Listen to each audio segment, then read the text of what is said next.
Okay, welcome to the fifth video in the Working with Color. This is kind of the level 2 part 3 video where I'm going to get specific into the concepts of Pantone color books, or what are called book colors sometimes. There are actually quite a few different color book systems out there, but Pantone is definitely the 800-pound gorilla of the color world. It is pretty much the globally used standard. There's lots of other colors, focal tone, Toyo, all these things. They kind of have their place. But Pantone has really worked hard to standardize itself throughout the graphics industry. And when you're dealing in print, it is rare to talk about any other color book except Pantone.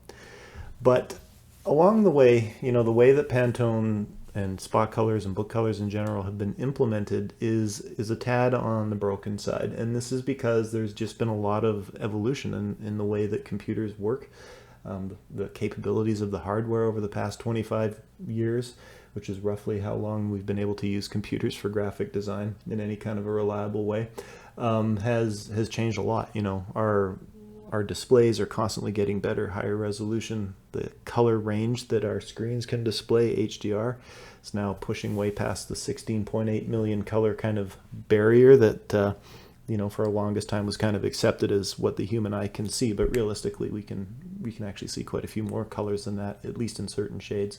So that's where HDR screens, 4K screens, they're really now starting to do an amazing job of reproducing the full spectrum of what we can see. I mean, they don't yet. Your average monitor on your, kind of consumer grade monitor isn't actually going to be capable of producing every color. But, it's all about understanding that it's just a representation. When we're designing for print, we are not seeing what's finally going to hit the paper. And there's just a lot of stuff out there, of course, that is printed that isn't even possible to produce on a screen, such as metallic colors or fluorescent colors, or sometimes what are called blaze colors. These are things that our eye can see that there just isn't a reproduction, like a process-oriented reproduction technology that's capable of producing. So that is where book colors come in. They're custom inks, and that's what Pantone's all about. And, you can actually buy Pantone books that are full of all their pre-printed colors. They're really quite expensive. There's a few of them that are worth investing in if you're really going to get into print design. But, for the most part, as a graphic designer sitting at your desktop, we're sort of most concerned about consistency with CMYK, or process color printing. And you would kind of say, well, why do we even need to define a Pantone color? I can just mix together any amount of cyan, magenta, yellow, and black and call it a day. And absolutely you can. But here's what we want, what we care about, especially when it comes to Adobe Illustrator and designing brands or graphics or whatever, is we do care about consistency between different reproduction applications. And there's a lot of things that impact the way colors look when they get printed. The type of paper, whether it's glossy or unfinished, all these things, these actually change the way the exact same ink mixes. So Pantone's put a lot of effort into giving designers free online tools to help standardize their colors and give print shops something to look up so that they can know how to adjust their printing system to fit, a defined, predetermined outcome, a desired color. So when we go to the Pantone.com website, /color finder, this is what we get. You can search through, and I mean, you're seeing just RGB representations of the color, but what more matters is the predetermined values, right? So you can look through all the different books, and there's stuff for cotton dyes. If you're really into textile design, you're still going to want to be able to pick your colors and all these sorts of things. So you get into very specialized applications of your colors. They've got all kinds of different books for different range, pastels and neons, all these things. Each of them sort of has a number that you can essentially assign to your spot color, which tells a printer to use that ink.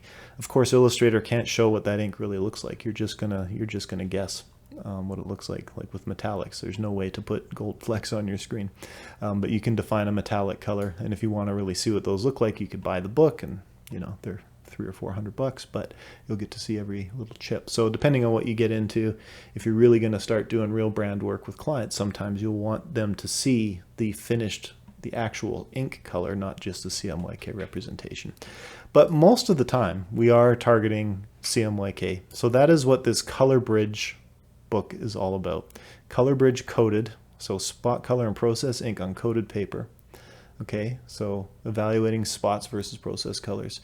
And then you've got the bridge uncoated. So these just have different percentage values of each color of CMYK, just depending on how Pantone, how they're the kind of color scientists, I guess we'll call them, have decided that, you know, the ink is going to absorb into the paper. There's also this extended gamut coated. So there is a process out there, a color printing process that has the standard 4 colors, cyan, magenta, yellow, and black, and then orange, green, and violet. So CMYK plus OGV. So extended gamut, it's used for, most commonly these days, if you're lucky enough to even find a print shop that has one of these printers, it's used for fine art reproduction called G-clay reproduction. And you know, you need to install special plugins to even have those channels represented in your colors, because Adobe Illustrator doesn't even let you define those extra 3 channels, right?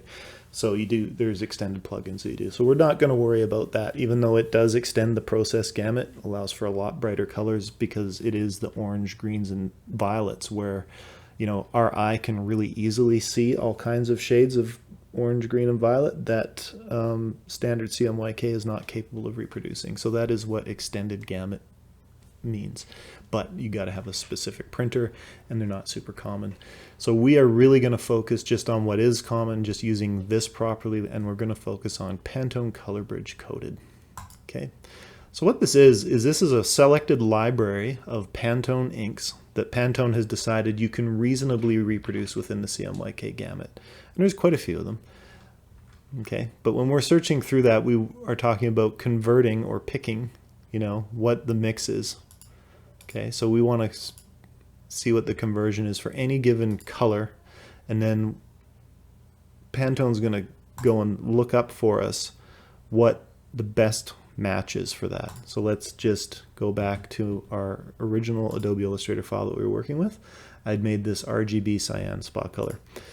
So what I want to do is I want to have some consistency. I want to be able to say for sure that this CMYK is going to match a predetermined standard. So right now 52.0.13.0. That's my default color. So let's go back over to the Pantone site and find what bridge value they say is kind of the closest. So if we ever did want to have a spot color, we get a good match. And I've been talking, so I forgot what my numbers were. 52.0.13.0. Okay.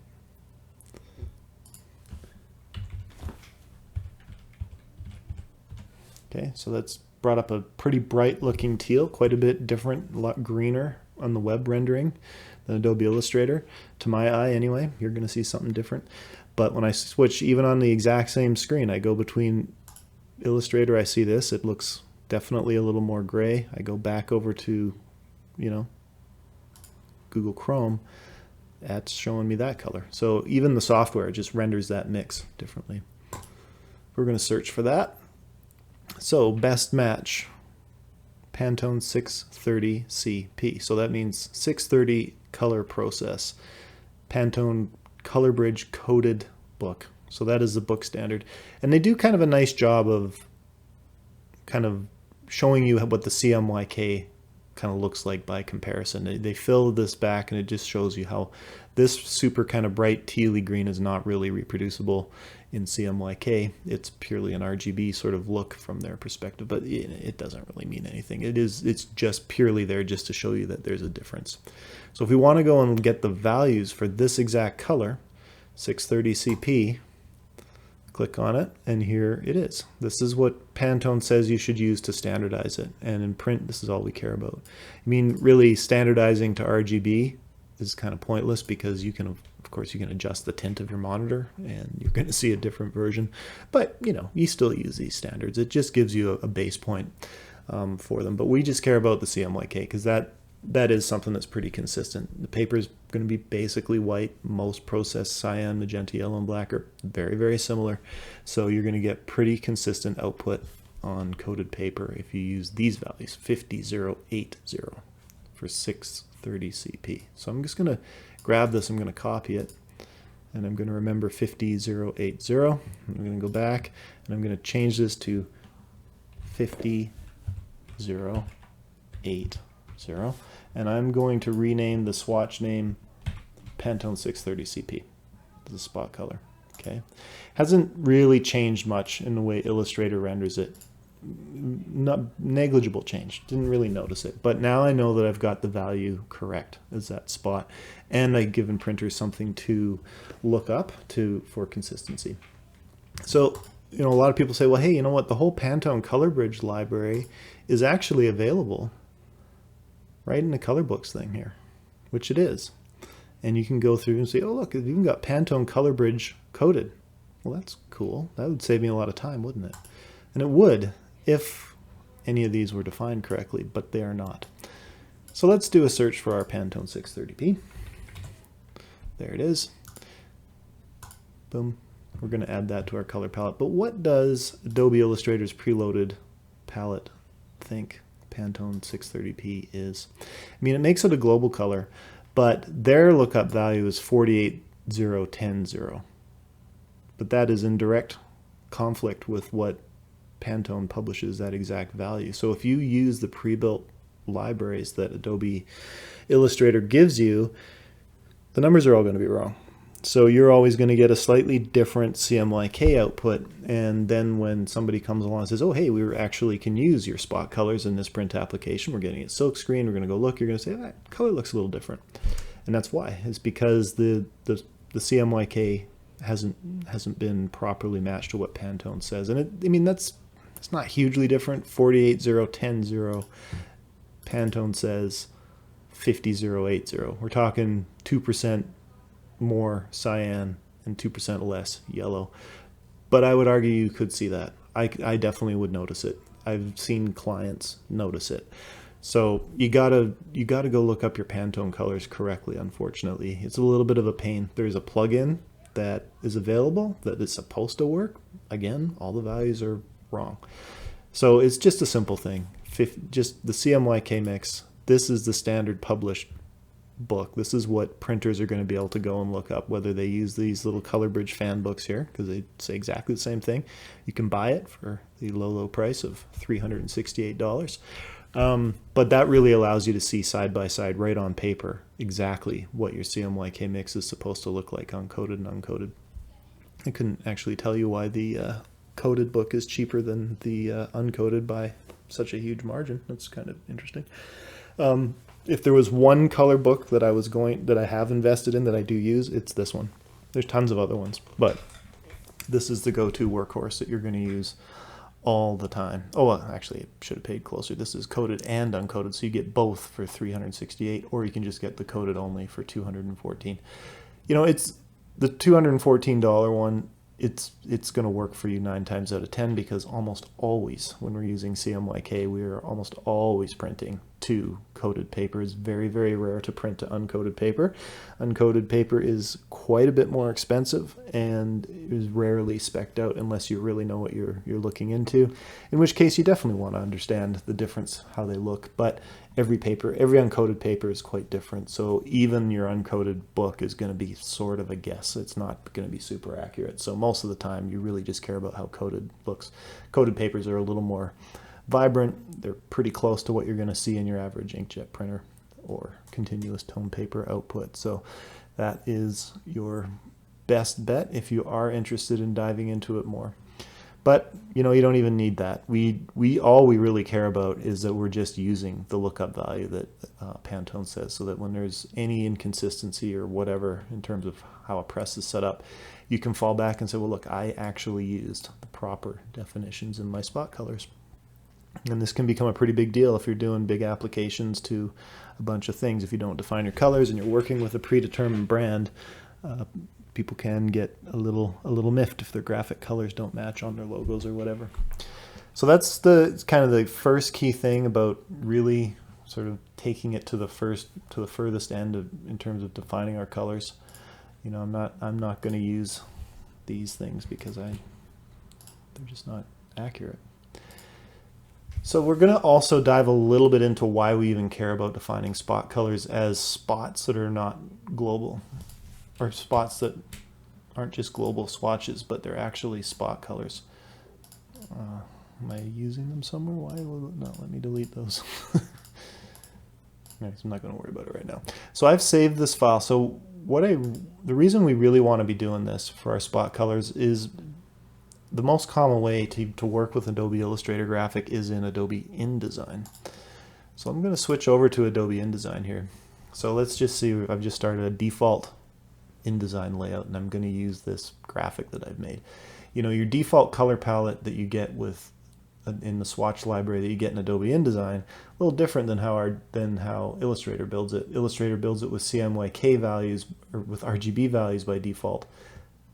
InDesign builds your default palette with CMYK, which is more useful because those are actually rational values, and obviously InDesign is a little bit more about print because you pretty much only use InDesign to lay out print projects. So your default palette uses rational colors. The color types are all processed by default. So notice how there's no such thing as global here, because InDesign knows that that's kind of not a reasonable thing, and they're actually much more oriented around spots. So if I made this CMYK new color swatch a spot, same thing, convention is held here between Adobe Illustrator and Adobe InDesign. So my color swatch there at 100% cyan is just that, and I can tint it in my application the same thing. But I don't really want to do this twice. I don't want to go through and define my Pantone colors twice. So, you know, I've applied 630 CP here and my Pantone RGB red, which I have not bothered to go and look up a Pantone value for yet. I don't need to right now. That's fine. I'm just going to hit save. I believe I already did that. So now I'm working with it. Say this is my logo, and I go and place this in Adobe InDesign. So Control D is my shortcut for my placing. Let's just go grab my file. So tutorial graphic with spots. And I'm going to plunk that down right in the middle of the screen. So now you'll see my two applied spot colors are now ready here. But the real good thing is that my properly defined values of 50, 0, and 8 are retained. And because it's linked, I can't change it. I can't go and screw with it. All I can do is change it to a, process or a spot, but it's not going to change the value.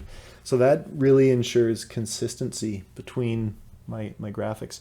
If I were to use the Pantone book library that comes with Adobe InDesign, interestingly enough, which I won't do because you should never do it, is that if I were to go and load up Pantone 630 CP, not only would it be different than the value that Pantone says it should be, it'll also be different than the value that the default book that Adobe Illustrator came with. It doesn't use the same lookup table, so you'd get you get two different colors.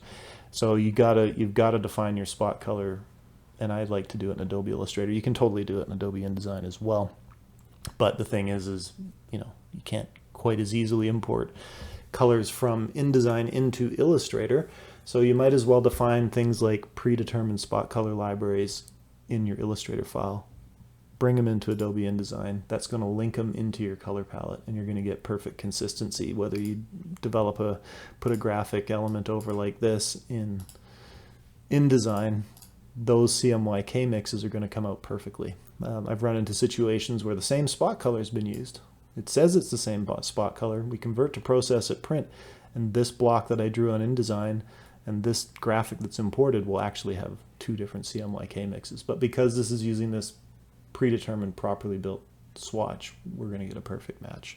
So that is the main reason that we always want to be defining our colors in Adobe Illustrator as spot colors. Even if we're not going to be printing to Pantone, we're going to go to CMYK at the end of the day. It's a consistency thing. It's a thing that standardizes it. So we really want to make sure that we're defining our spot colors properly and just really getting in the habit of always using spot colors in Adobe Illustrator.